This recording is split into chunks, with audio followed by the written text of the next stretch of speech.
in the moonlight, take me down like I'm a domino. Every second is a when we touch, don't ever let me go. Biar ku pendek tapi nyaman dipeluk, ya nggak? Yo. Langkahku kecil mau digandeng terus.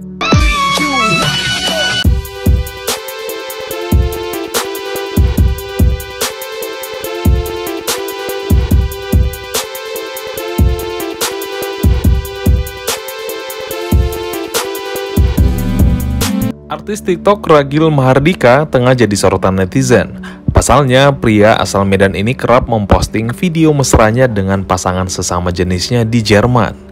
Dalam videonya, ia kerap bernyanyi dan menari Bollywood sambil menghibur pasangannya. Beberapa videonya pun viral, banyak netizen menghujat lantaran dianggap menyalahi kodratnya sebagai lelaki. Namun, di balik semua itu, keluarga Ragil tak membantah hal itu. Mereka mengakui dan menerima Ragil apa adanya setelah banyak hal yang dilalui mereka. Namun keluarga Ragil berpendapat walau Ragil berbeda, dialah yang mengangkat derajat keluarganya. Berikut penjelasan adik Ragil dan ibu Ragil yang sempat jatuh sakit setelah mengetahui siapa Ragil sebenarnya. Mama, ini Ubi boleh nggak nanya-nanya tentang seputar tentang Bang Ragil mungkin? Boleh. Nggak ada lagi yang sekarang. Iya benar. Gimana Bang Ragil bisa kenal sama pasangannya sekarang? Mama tahu nggak? Nah, di mana kenalnya pun ibu kurang tahu gitu. Tapi begitu dia kenal, dia bawa ke Indonesia gitu. Diperkenankan sebagai kawan, ya kami pun menerima. Karena sebelumnya juga dia pernah pulang bawa kawan juga gitu. Dan siapa sangka akhirnya jadi seperti ini, itu ya panjang ceritanya gitu. Yang kedua kali dia pulang lagi barulah pamit sama kami untuk ya seperti dilihat di medsos itu gitu. Saya merasa terpukul 3 tahun yang lalu, saya merasa sangat terpukul gitu. Ini yang membesarkan hati saya.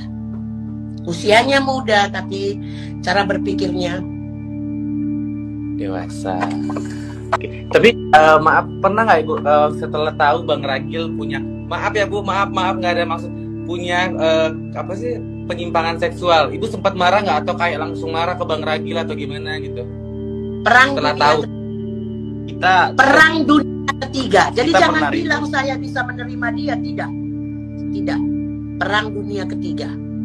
Dia saking sudah begitunya, dia mau tidak jadi anakku lagi, hapus. Aku jadi anak mama.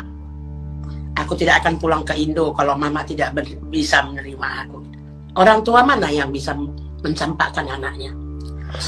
Pulang tinggal kuku pun dia tetap anakku. Nangis manusiawi ya, nggak usah nangis katanya. Gak apa. Oh, peluk sini tuh tante hari. Nah, jadi apa yang sekarang Mama udah bisa menerima Bang Ragil nih, Abang Ragil nih, apa yang buat Mama bikin pesan ya udahlah ini anak nih mau nggak mau ya udahlah aku terima gitu. Mendiang Bapak yang bikin hati saya tegar. Almarhum Bapak. Almarhum suami. Apa yang dilakukan Bapak atau apa yang dibicarain Bapak ke Mama sampai apa membuka hati? Ya, begitu tahu seperti ini kan saya sakit. 8 kilo timbangan saya turun, gula darah saya naik. Lantas Bapak bilang, udahlah nih, itu pilihan anaknya. Kita tidak bisa memaksa. Iya Bang, tapi kan adik nggak berani keluar. Abaikan saja, nggak berani keluar di rumah aja. Pokoknya Bapak tuh selalu membuat ibu jadi kepingin hidup lebih lama gitu. Dan seiring waktu saya bisa menerima. Enggak, kami nggak pernah menganggap Ragil sebagai aib karena Ragil lah yang mengangkat derajat keluarga kami. Kami dulu hidup susah, rumah ngontrak dan hanya punya 1 kamar. Bisa nggak kalian bayangin 3 bersaudara beserta orang tua tinggal di rumah yang hanya punya 1 kamar. Ragil lah yang membuktikan dengan perbedaannya dia tetap bisa mengangkat derajat kedua orang tuanya. Ragil kerja keras banting tulang membelikan rumah untuk kedua orang tuanya.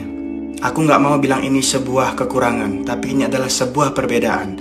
Di balik perbedaan Ragil, tersimpan kerja keras dan semangat yang kuat untuk membahagiakan kedua orang tuanya.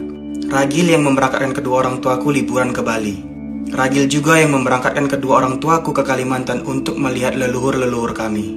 Bahkan Ragil berencana untuk memberangkatkan kedua orang tuaku umroh, tapi karena corona akhirnya harus dibatalkan. Di balik perbedaannya, dia memiliki hati yang sangat luar biasa. Bahkan dia pernah bilang ke orang tuaku, apapun akan kulakukan agar kalian bahagia, tapi aku tetap berada di pilihan hidupku.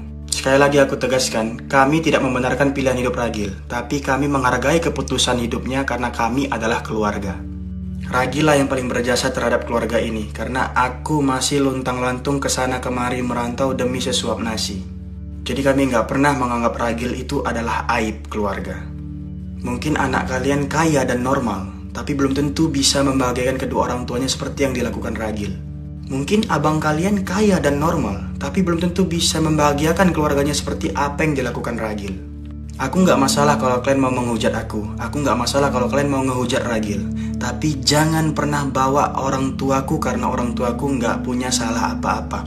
Bahkan bapakku udah tenang di alam sana, jadi nggak perlu lagi dibahas-bahas ataupun sebut-sebut bapakku.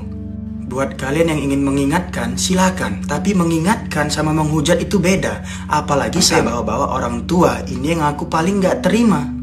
Biarkan neraka ataupun surga kami jadi urusan kami. Kalian tidak perlu mencampurinya. Karena kita semua belum tentu masuk surga. Kalian menghujat seolah-olah kalian dijamin adalah penghuni surga. Padahal belum tentu.